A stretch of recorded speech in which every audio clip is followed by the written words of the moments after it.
ඔබ ප්ලෑන් කරපු සාර්ථකත්වයට ඔබට යන්න අපහසු වුණාම ඔබ ඔබවම කලකිරව ගන්නවා.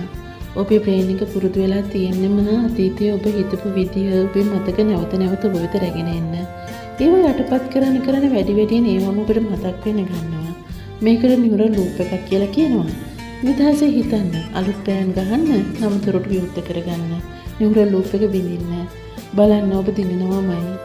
මොකද ඔබේ මොළය ලර්න් කරපු හැම දෙයක්ම නැවත අන්ලර්න් කරන්නත් ඔබේ මොළයට පුළුවන්. උත්සාහ කරන්න.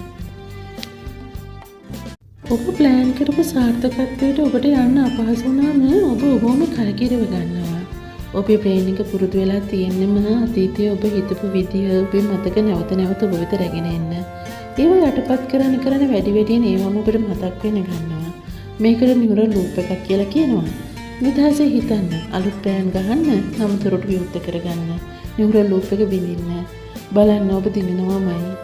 මොකද ඔබේ මොළය ලර්න් කරපු හැම දෙයක්ම නැවත අන්ලර්න් කරන්නත් ඔබේ මොළයට පුළුවන්. උත්සාහ කරන්න.